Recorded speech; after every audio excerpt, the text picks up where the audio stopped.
Assalamualaikum warahmatullahi wabarakatuh. Mata kuliah pengantar studi Islam dengan pembahasan Al-Quran. Yang pertama, istilah dan definisi Al-Quran. Al-Quran secara bahasa adalah masdar dari qoro'a qira'atan wa Qur'anan. Qoro'a artinya mengumpulkan dan menghimpun. Dinamakan demikian karena Al-Quran mengumpulkan kisah-kisah, perintah-perintah, larangan-larangan, pahala, dan juga ancaman, dan juga mengumpulkan ayat-ayat serta surat-surat satu dengan yang lain. Adapun secara syariat, Al-Quran adalah kalamullah yang diturunkan kepada Rasulullah SAW melalui malaikat Jibril alaihi salam dan ditulis di dalam mushaf dari awal surat Al-Fatihah sampai akhir surat An-Nas. Keistimewaan Al-Quran yang tidak dimiliki oleh kitab-kitab sebelumnya, diantaranya sebagai berikut. Yang pertama, Al-Quran wajib diimani secara terperinci, yaitu dengan dibenarkan kabar-kabarnya. Kabar-kabar yang ada di dalam Al-Quran seperti kisah-kisah umat terdahulu, kejadian-kejadian di hari kiamat, sifat-sifat surga dan neraka, dan lain sebagainya. Yang kedua, dilaksanakan perintah-perintahnya. Yang ketiga, dijauhi larangannya. Yang keempat, dilaksanakan nasihatnya. Yang kelima, berhukum dengan Al-Quran di dalam perkara yang kecil maupun yang besar. Dan yang keenam, beribadah kepada Allah dengan cara yang tercantum di dalamnya dan di dalam sunnah Rasulnya Shallallahu Alaihi Wasallam. Yang kedua, Al-Quran adalah mukjizat yang abadi. Seandainya seluruh ahli bahasa bersatu untuk mendatangkan yang semisal Al-Quran, niscaya mereka tidak akan mampu.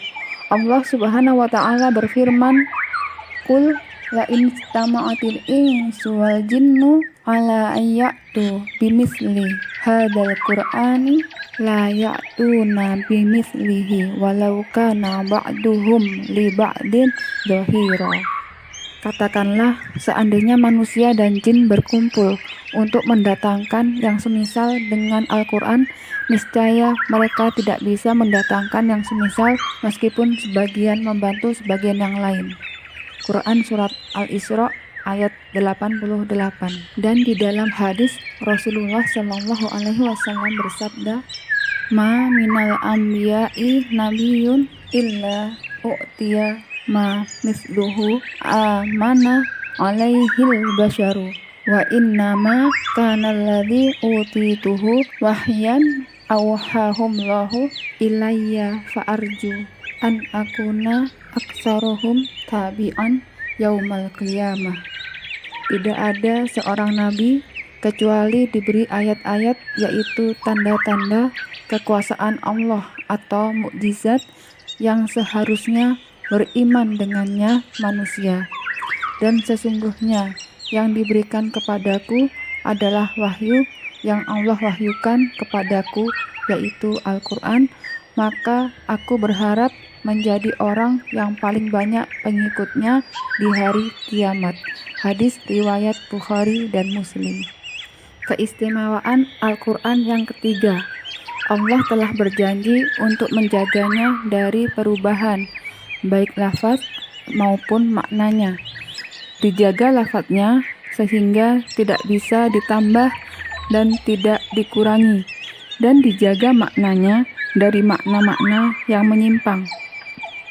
Allah Subhanahu wa Ta'ala berfirman, "Inna nahnu nazzalna dzikra wa inna lahu lahafidun." Sesungguhnya kamilah yang telah menurunkan az-zikr, yaitu Al-Quran, dan sesungguhnya kamilah yang menjaganya. Quran Surat Al-Hijr ayat 9. Dan Allah Subhanahu wa Ta'ala berfirman, "La ya'tihil batilu min baini yadayhi wala min khalfihi tanzilun min hakimin hamid." Al-Quran tidak didatangi kebatilan, baik dari depan maupun dari belakang. Diturunkan dari Zat yang Maha Bijaksana lagi Maha Terpuji. Quran Surat Fussilat ayat 42. Keistimewaan Al-Quran yang keempat. Al-Quran diturunkan secara berangsur-angsur. Al-Quran Allah turunkan dari Lauhul Mahfudz ke langit dunia di bulan Ramadan pada malam Lailatul Qadar. Allah Subhanahu wa taala berfirman, "Syahrul Ramadhanalladzi unzila fihil Qur'an." Bulan Ramadan yang diturunkan di dalamnya Al-Qur'an. Surat Al-Baqarah ayat 185. Dan Allah Subhanahu wa taala berfirman, "Inna anzalnahu fi lailatul qadar." Sesungguhnya kami telah menurunkan Al-Qur'an di malam Lailatul Qadar. Surat Al-Qadar ayat 1. Kemudian turun Al-Quran secara berangsur-angsur sesuai dengan kejadian dan peristiwa selama 23 tahun.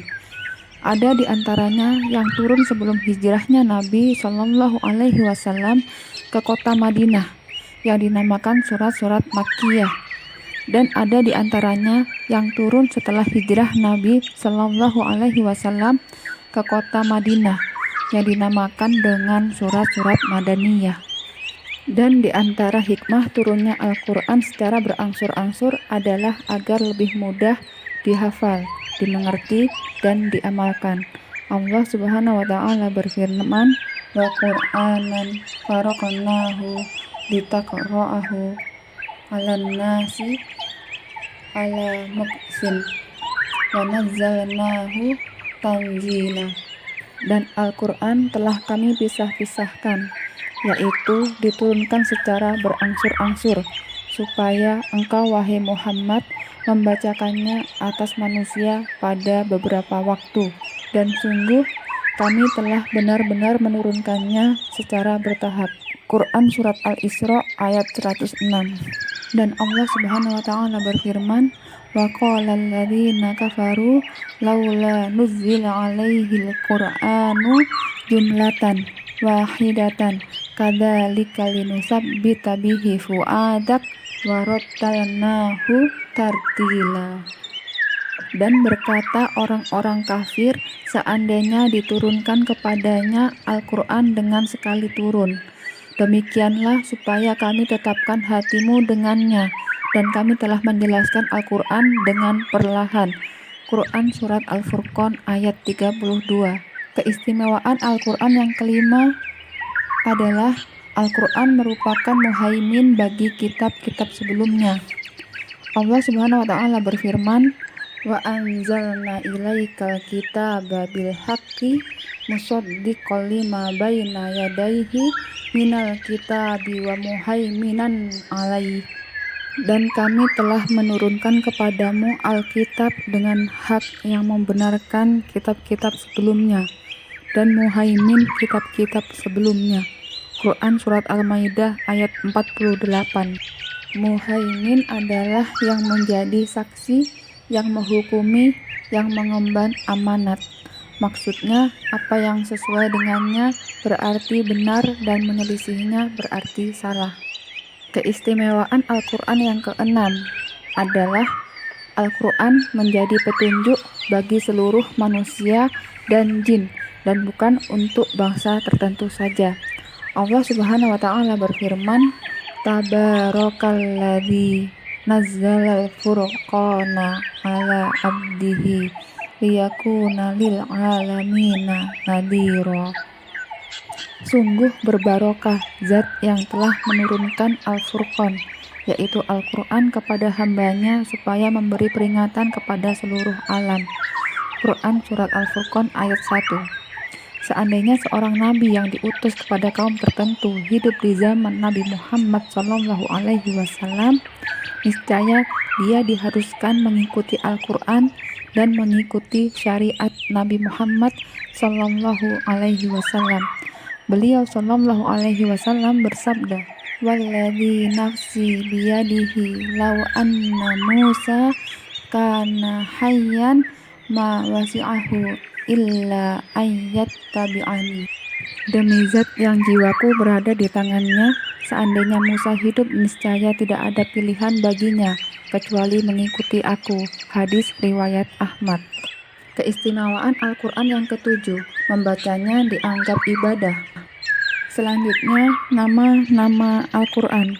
Allah Subhanahu wa Ta'ala menamakan Al-Quran dengan banyak nama. Di antaranya adalah yang pertama adalah Al-Quran. Ini adalah nama yang paling banyak di dalam Al-Quran. Dalilnya adalah surat An-Nisa ayat 82 dan juga surat Al-Isra ayat 9. Yang kedua, Alkitab, artinya kitab, dari kata katabah, yang artinya mengumpulkan, karena dia mengumpulkan huruf dengan huruf, ayat dengan ayat, surat dengan surat. Dalilnya surat Al-An'am ayat ke-14 dan surat Al-Anbiya ayat ke-10. Nama Al-Quran yang ketiga adalah Kitabullah, artinya kitab Allah. Dalilnya surat Al-Fatir ayat ke-29. Nama Al-Quran yang keempat adalah Al-Furqan, artinya yang membedakan, karena dia membedakan yang benar dengan yang batil, membedakan petunjuk dan kesesatan, membedakan yang halal dan yang haram. Dalilnya surat Al-Furqan ayat 1. Nama Al-Quran yang kelima, Al-Zikr. Ada yang mengatakan artinya adalah peringatan, karena di dalamnya ada peringatan dan nasihat. Dan ada yang mengatakan artinya adalah penyebutan, karena di dalam Al-Quran disebutkan banyak permasalahan dan dalil-dalil yang jelas. Dalilnya surat Al-Hijr ayat ke-9. Nama Al-Quran yang ke-6, Hablullah, artinya tali Allah. Dinamakan demikian karena dia menyampaikan kepada ridha Allah. Dalilnya surat Ali Imran ayat ke-103. Nama Al-Quran yang ketujuh, At-Tanzil. Dalilnya surat Asy-Syu'ara ayat ke-192. Selanjutnya, sifat-sifat Al-Quran.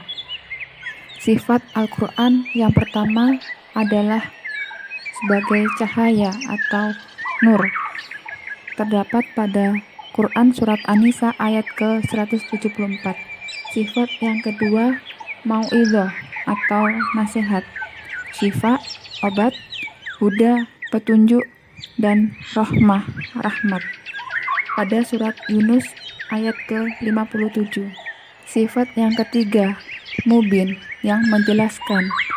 Terdapat pada surat Al-Maidah ayat ke-15. Sifat yang keempat adalah mubarak, yang diberkati, artinya yang berbarokah atau yang banyak manfaatnya dan banyak membawa kebaikan. Kebaikan bagi yang membacanya, yang menghafalnya, yang mendengarnya, yang mentadabburinya, maupun yang mengamalkannya. Terdapat pada surat Al-An'am ayat ke-92. Sifat yang kelima, karimun, mulia, banyak manfaat, artinya mulia lagi banyak manfaatnya, besar kebaikannya dan dalam ilmunya. Terdapat pada surat Al-Waqiah ayat ke-77. Sifat yang keenam, fasl, benar atau jelas, artinya yang benar dan jelas, memisahkan antara yang hak dan yang batil. Terdapat pada surat At-Tariq ayat ke-13. Sifat yang ketujuh, busyra, berita gembira. Terdapat pada surat Al-Baqarah ayat ke-97. Sifat yang kedelapan, aziz, artinya mulia, dimuliakan oleh Allah dengan dijaga dari segala perubahan. Terdapat pada surat Fussilat ayat ke-41. Sifat yang ke-9, majid, yang dihormati, artinya agung lagi mulia. Maksudnya agung maknanya dan luas ilmunya. Terdapat pada surat Al-Buruj ayat ke-21.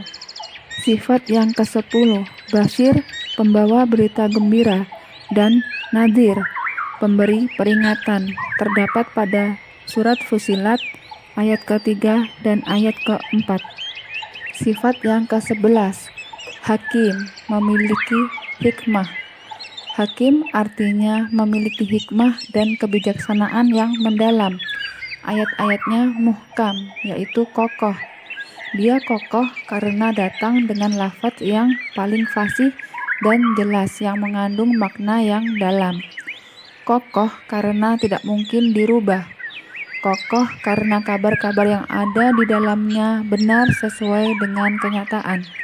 Kokoh karena tidak memerintah kecuali dengan sesuatu yang merupakan kebaikan bagi manusia dan tidaklah melarang kecuali dari sesuatu yang merupakan keburukan bagi manusia. Dan dia kokoh karena tidak ada pertentangan di antara ayat-ayatnya. Sifat yang ke-12, berbahasa Arab yang jelas. Terdapat pada surat Asy-Syu'ara ayat ke-192 sampai ke 195.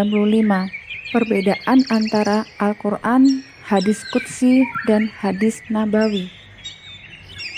Secara bahasa, yang dimaksud dengan hadis secara umum adalah setiap kata-kata yang diucapkan dan dinukil serta disampaikan oleh manusia, baik kata-kata itu diperoleh melalui pendengaran atau wahyu ketika dalam keadaan terjaga ataupun tidur. Dalam pengertian hadis ini, Al-Quran juga bisa disebut hadis, bagaimana surat An-Nisa ayat ke-87 dan surat Yusuf ayat ke-101. Dan secara istilah, hadis adalah apa saja yang disandarkan kepada Nabi, baik berupa perkataan, perbuatan, takrir, atau persetujuan Nabi terhadap suatu perbuatan atau ucapan yang datang dari sahabatnya, atau sifat yang berupa qaul atau perkataan seperti sabda Nabi Shallallahu Alaihi Wasallam, innamal a'malu binniyat wa innamal likulli imri'in ma nawa. Yang berupa fi'il atau perbuatan ialah seperti yang beliau ajarkan kepada para sahabat tentang tata cara sholat. Sholatlah kalian seperti kalian melihat aku mengerjakan sholat. Hadis riwayat Bukhari. Juga mengenai tata cara ibadah haji, beliau Shallallahu Alaihi Wasallam bersabda, ambillah dariku manasik hajimu. Hadis riwayat Muslim, Ahmad, dan Nasai. Sedangkan yang berupa persetujuan atau takrir ialah seperti beliau menyetujui suatu perkara yang dilakukan salah seorang sahabat, baik perkataan ataupun perbuatan, dilakukan di hadapannya ataupun tidak, misalnya mengenai makan biawak yang dihidangkan kepadanya. Bentuk lain dari takrir seperti dalam sebuah riwayat Nabi Shallallahu Alaihi Wasallam mengutus seorang dalam suatu peperangan. Orang itu selalu membaca suatu bacaan dalam sholat yang diakhiri dengan Qul huwallahu ahad. Setelah pulang, mereka menyampaikan hal itu kepada Nabi. Lalu Nabi berkata, tanyakan kepadanya mengapa dia berbuat demikian. Mereka pun menanyakannya, dan orang itu menjawab, kalimat itu adalah sifat Allah dan aku suka membacanya. Maka Nabi menjawab, katakan kepadanya bahwa Allah pun menyukainya. Hadis riwayat Bukhari dan Muslim. Adapun yang berbentuk sifat as-sifah seperti yang diriwayatkan bahwa Nabi Shallallahu Alaihi Wasallam itu selalu bermuka cerah, berpengarai halus dan lembut, tidak keras dan tidak pula kasar, tidak suka berteriak keras, tidak pula berbicara kotor dan tidak juga suka mencela. Hadis qudsi secara istilah adalah suatu hadis yang oleh Nabi Shallallahu Alaihi Wasallam disandarkan kepada Allah. Maksudnya, Nabi meriwayatkan dalam posisi bahwa yang disampaikannya adalah kalam Allah. Jadi Nabi adalah orang yang meriwayatkan kalam Allah, tapi redaksi lafadznya dari Nabi sendiri. Jika seseorang meriwayatkan suatu hadis qudsi, dia berarti meriwayatkannya dari Rasulullah yang dinisbahkan kepada Allah. Apabila ada orang yang meriwayatkan hadis ini dari Rasulullah, berarti dia menyandarkannya kepada Allah. Maka hendaknya orang itu berkata, Rasulullah Shallallahu Alaihi Wasallam bersabda sebagaimana yang dia riwayatkan dari Tuhannya Azza wa Jalla. Atau bisa juga dia mengatakan, Rasulullah mengatakan mengenai apa yang diriwayatkannya dari Tuhannya. Atau ia mengatakan Rasulullah bersabda, Allah Subhanahu wa taala telah berfirman, atau berfirman Allah Subhanahu wa taala. Perbedaan Al-Qur'an dengan hadis qudsi. Yang pertama, Al-Qur'an adalah kalam Allah yang diwahyukan kepada Rasulullah dengan lafadznya, yang dengannya orang Arab ditantang, tetapi mereka tidak mampu membuat seperti Al-Qur'an, atau 10 surat yang serupa Al-Qur'an, atau bahkan 1 surat sekalipun. Tantangan itu tetap berlaku karena Al-Qur'an merupakan mukjizat abadi hingga hari kiamat. Sedang hadis qudsi tidak untuk menantang dan tidak pula berfungsi sebagai mukjizat. Yang kedua, Al-Qur'an hanya dinisbahkan kepada Allah semata. Istilah yang dipakai biasanya Allah Ta'ala berfirman. Adapun hadis qudsi, seperti yang telah dijelaskan sebelumnya, terkadang diriwayatkan dengan disandarkan kepada Allah. Penyandaran hadis qudsi kepada Allah itu bersifat penisbatan insya'i yang diadakan. Di sini juga menggunakan ungkapan Allah telah berfirman atau Allah berfirman. Terkadang juga diriwayatkan dengan disandarkan kepada Rasulullah Shallallahu Alaihi Wasallam, tapi penisbatannya bersifat ikhbar atau pemberitaan. Karena Nabi yang mengabarkan hadis itu dari Allah, maka di sini dikatakan Rasulullah mengatakan mengenai apa yang diriwayatkan dari Rabb-nya. Yang ketiga, seluruh isi Al-Qur'an dinukil secara mutawatir sehingga kepastiannya sudah mutlak. Sedangkan hadis qudsi sebagian besar memiliki derajat khobar ahad, sehingga kepastiannya masih merupakan dugaan. Ada kalanya hadis qudsi sahih, terkadang hasan, dan ada pula yang dhaif. Al-Qur'an dari Allah, baik lafaz maupun maknanya. Itulah wahyu. Adapun hadis qudsi maknanya saja yang dari Allah, sedangkan lafaz atau redaksinya dari Rasulullah Shallallahu Alaihi Wasallam. Hadis qudsi wahyu dalam makna, bukan dalam lafaz. Oleh sebab itu, sebagian besar ahli hadis tidak mengapa meriwayatkan hadis qudsi dengan maknanya saja. Membaca Al-Qur'an merupakan ibadah, karena itu ia dibaca di dalam sholat. Nilai ibadah membaca Al-Qur'an juga terdapat dalam hadis. Barang siapa membaca 1 huruf dari Quran, dia akan memperoleh 1 kebaikan, dan kebaikan itu akan dibalas 10 kali lipat. Aku tidak mengatakan alif lam mim itu 1 huruf, tapi alif 1 huruf, lam 1 huruf, dan mim 1 huruf. Untuk hadis qudsi tidak disuruh membacanya di dalam sholat. Allah memberikan pahala membaca hadis qudsi secara umum saja. Jadi membaca hadis qudsi tidak memperoleh pahala seperti membaca Al-Qur'an, bahwa pada setiap huruf mendapatkan 10 kebaikan, sebagaimana yang disebutkan dalam hadis sebelumnya. Kemudian perbedaan hadis qudsi dengan hadis nabawi. Silahkan antuna cari, ini sebagai tugas yang akan dikumpulkan di pekan keempat sebagai nilai kuis. Berikutnya wahyu. Dikatakan wahaitu ilaihi dan auhaitu. Kalimat ini digunakan jika tidak ingin orang lain mendengarnya. Wahyu mengandung makna isyarat yang cepat. Itu terjadi biasanya melalui pembicaraan yang berupa simbol, terkadang melalui suara semata, dan terkadang pula melalui isyarat dengan sebagian anggota badan. Al-wahyi merupakan masdar yang memiliki arti tersembunyi dan cepat. Oleh sebab itu dikatakan wahyu ialah informasi secara tersembunyi dan cepat yang khusus ditujukan kepada orang tertentu tanpa diketahui oleh orang lain. Inilah pengertian dasarnya. Tapi terkadang juga bermaksud al-muha, yaitu yang bermakna yang diwahyukan. Ada beberapa pengertian wahyu secara etimologi. Yang pertama, ilham yang menjadi fitrah manusia, seperti wahyu kepada ibu Nabi Musa dalam surat Al-Qasas ayat ke-7.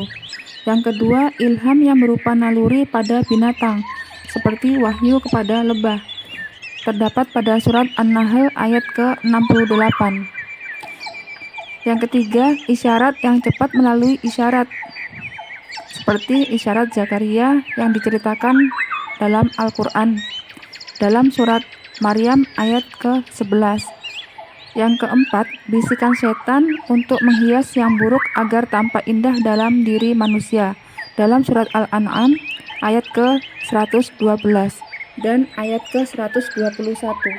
Dan apa yang disampaikan Allah kepada malaikatnya berupa suatu perintah untuk dikerjakan. Dalam surat Al-Anfal ayat 12. Para ulama berpendapat mengenai cara turunnya wahyu Allah yang berupa Al-Quran kepada malaikat Jibril dengan beberapa pendapat. Yang pertama, malaikat Jibril alaihi salam menerimanya secara pendengaran dari Allah dengan lafadznya yang khusus. Yang kedua, malaikat Jibril menghafalnya dari Lauhul Mahfuz. 3. Maknanya disampaikan kepada malaikat Jibril, sedang lafadznya dari malaikat Jibril atau Nabi Muhammad SAW. Kemudian cara penurunan wahyu kepada para rasul. Allah menurunkan wahyu kepada para rasulnya dengan dua cara. Ada yang melalui perantara dan ada yang tidak melalui perantara. Yang pertama, melalui malaikat Jibril. Malaikat Jibril membawa wahyu. Yang kedua, tanpa melalui perantara. Di antaranya ialah mimpi yang benar dalam tidur. Kemudian penyampaian wahyu oleh malaikat kepada rasul.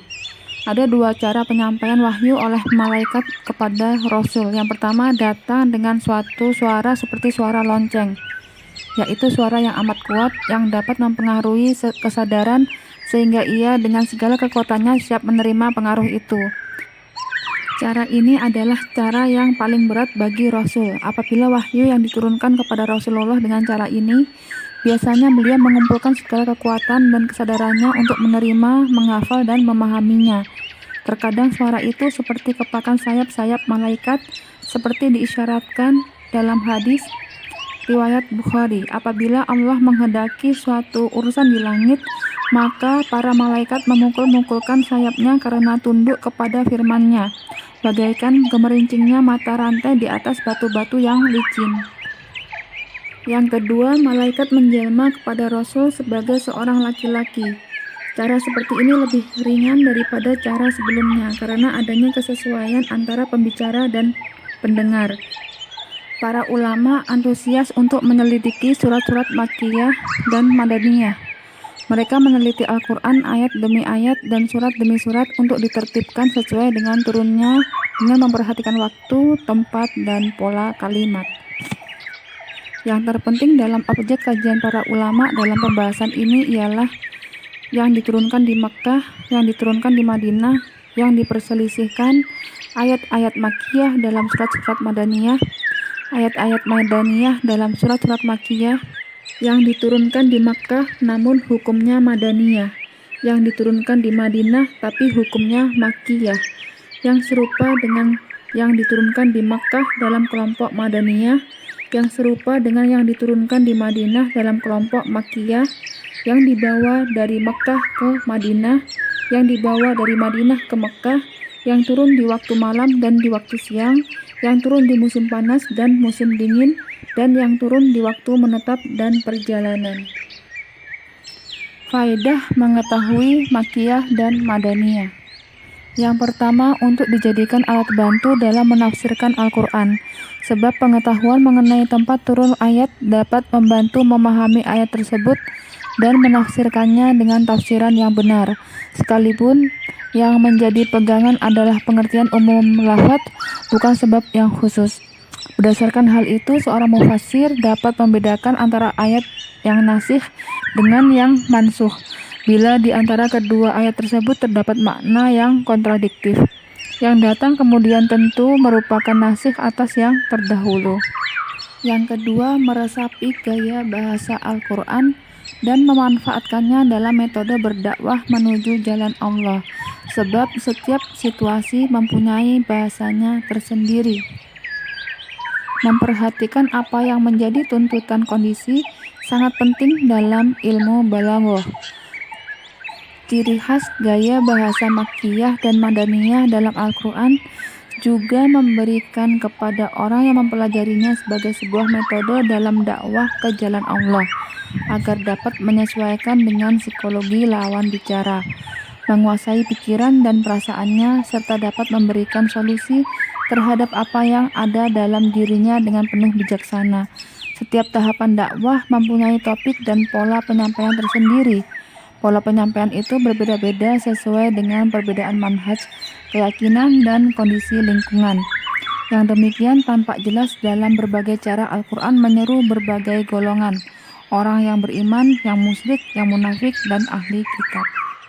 Yang ketiga, mengetahui sejarah hidup Nabi melalui ayat-ayat Al-Quran. Sebab turunnya wahyu kepada Rasulullah SAW sejalan dengan sejarah dakwah dan segala peristiwa yang menyertainya, baik pada periode Mekah maupun periode Madinah. Al-Quran adalah sumber pokok bagi hidup Rasulullah SAW. Pola hidup beliau harus sesuai dengan Al-Quran. Kemudian ciri-ciri Makkiyah. Yang pertama, setiap surat yang di dalamnya mengandung ayat-ayat sajadah adalah Makkiyah. Yang kedua, setiap surat yang mengandung lafaz kalla adalah Makkiyah. Lafaz ini hanya terdapat dalam separuh terakhir dari Al-Quran dan disebutkan sebanyak 33 kali dalam 15 surat. Yang ketiga, setiap surat yang mengandung ya ayyuhan nas dan tidak mengandung ya ayyuhalladzina amanu adalah Makkiyah, kecuali surat Al-Hajj. Namun sebagian besar ulama berpendapat bahwa ayat yang terdapat surat Al-Hajj tersebut adalah ayat Makkiyah. Yang keempat, setiap surat yang mengandung kisah para nabi dan umat terdahulu adalah Makkiyah, kecuali surat Al-Baqarah. Yang kelima, setiap surat yang mengandung kisah Adam dan Iblis adalah Makkiyah, kecuali surat Al-Baqarah. Yang keenam, setiap surat yang dibuka dengan huruf-huruf muqatta'ah atau hijai seperti alif lam mim, alif lam ra, ha mim, dan lain-lain adalah Makkiyah, kecuali surat Al-Baqarah dan surat Ali Imran. Adapun surat Ar-Ra'du masih diperselisihkan. Ciri khas dari tema dan gaya bahasa surat Makkiyah. Yang pertama, dakwah kepada tauhid dan beribadah hanya kepada Allah. Pembuktian mengenai risalah, kebangkitan dan hari pembalasan, hari kiamat dan kedahsyatannya, neraka dan siksanya, surga dan nikmatnya, argumentasi terhadap orang musyrik dengan menggunakan bukti-bukti rasional dan ayat-ayat kauniyah.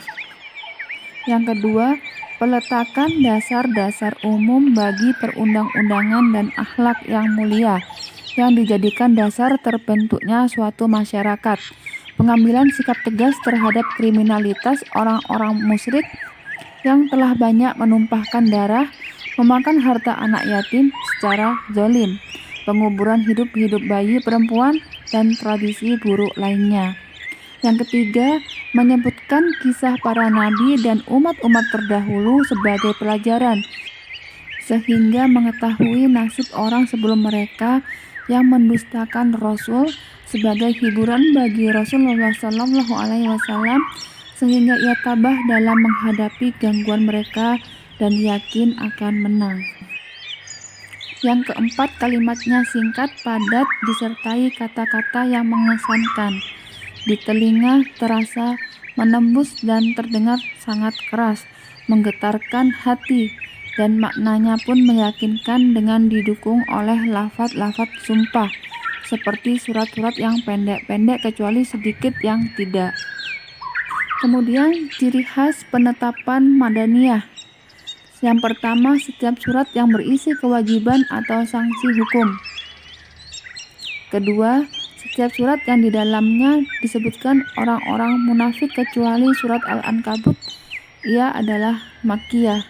Yang ketiga, setiap surat yang di dalamnya terdapat dialog dengan ahli kitab. Ciri, tema, dan gaya bahasa Madaniyah. Yang pertama, menjelaskan masalah ibadah, muamalah, had, kekeluargaan, warisan, jihad, hubungan sosial, hubungan internasional, baik di waktu damai maupun di waktu perang, kaidah hukum, dan masalah perundang-undangan. Yang kedua, seruan terhadap ahli kitab dari kalangan Yahudi dan Nasrani, dan ajakan kepada mereka untuk masuk Islam. Penjelasan mengenai penyimpangan mereka terhadap kitab-kitab Allah, permusuhan mereka terhadap kebenaran, dan perselisihan mereka setelah keterangan datang kepada mereka karena rasa dengki di antara sesama mereka. Kemudian yang ketiga, menyingkap perilaku orang munafik, menganalisis kejiwaannya, membuka kedoknya, dan menjelaskan bahwa ia berbahaya bagi agama. Yang keempat, suku kata dan ayatnya panjang-panjang dan dengan gaya bahasa yang memantapkan syariat serta menjelaskan tujuan dan syariatnya. Demikian yang bisa kami sampaikan. Subhanakallahumma wa bihamdika asyhadu an la ilaha illa anta astaghfiruka wa atubu ilaik. Wassalamualaikum warahmatullahi wabarakatuh. Barakallahu fiikunna.